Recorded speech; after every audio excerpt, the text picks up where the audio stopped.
அமைச்சர் அவர்களே, இது ஒரு முக்கியமான கேள்வி. இது மலையக மக்களுக்கு தற்போது கேட்க வேண்டிய ஒரு கேள்வியாக இருக்கிறது. பெருந்தோட்ட தொழிலாளர்களுடைய சம்பளம் 1350 ரூபாவாக இருக்கிறது. தேசிய மக்கள் சக்தி அரசாங்கம் 1700 ரூபாவாக கோரிக்கையை முன்வைத்திருக்கும் இந்த நேரத்தில் பதுளை மாவட்டத்தினுடைய பாராளுமன்ற உறுப்பினர் கிட்னன் செல்வராஜ் அவர்கள் 2000 வாங்கி கொடுப்போம் என்று சொல்லி இருக்கிறார். பரவலாக சமூக வலைத்தளங்கள் மட்டுமல்ல, பல இடங்களில் இது பேசும் பொருளாக மாறி இருக்கிறது.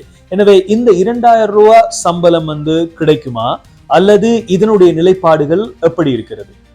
அவர் சொன்ன கருத்து அது தெளிவுபடுத்தப்பட்டிருக்கு. அதாவது நாங்கள் 1350 ரூபாய் சம்பளத்தை 1700 வரைக்கும் கொண்டு வரணும். முதலாவது அங்கிருந்து இன்னும் கூடி செல்லணும். நாங்க மலையக மக்களுக்கு 5000 ரூபாய் கொடுத்தாலும் நாங்க சந்தோஷப்படணும். அதுக்காக நான் போராடுவோம். எனவே லிமிட் கிடையாது. அவர் சொன்ன கருத்து 1700 ரூபாய் இருந்து எதிர்காலத்தில் 2000 வரைக்கும் இந்த அரசாங்கம் பெற்றுக் கொடுக்கும் என்று தான் சொன்னார். உடனே குதிரை பாய்ச்சல் பாயல. நாங்க 1700 ரூபாய் பெற்றுக் கொடுத்து அதுக்கு பிற்பாடு நான் கட்ட கட்டமா இன்னும் அந்த மக்களுடைய சம்பளத்தை உயர்த்துவதற்காக நாங்க பேச்சுவார்த்தை நடத்துவோம். நீங்க உங்களோட அமைச்சோ உங்களோட அரசாங்கமோ சம்பள நிர்ணய சபையோட பேச்சுவார்த்தை நடத்தியிருக்குதா?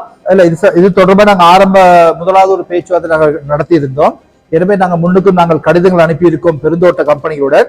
அதே போல என்ன இருந்தாலும் இந்த நாட்டு ஜனாதிபதிக்கு ஒரு அதிகாரம் இருக்கு. எனவே நாங்கள் அறிவிச்சிருக்கோம். எமது நாட்டினுடைய தலைவர் அன்றகுமார் திசாநாயக் அவர்கள் நிச்சயமாக இந்த சம்பள விவகாரத்திலே தலையிட்டு எங்க மக்களுக்கு ஒரு சம்பள உயர்வை பெற்றுக் கொடுப்பார். அது நிச்சயம் நடக்கும் என்பதை நான் கூறிக்கொள்ள விரும்புகிறேன். ஃபோக்கஸ் குரல் மேட்ச் ட்ரெண்ட் நியூஸ்.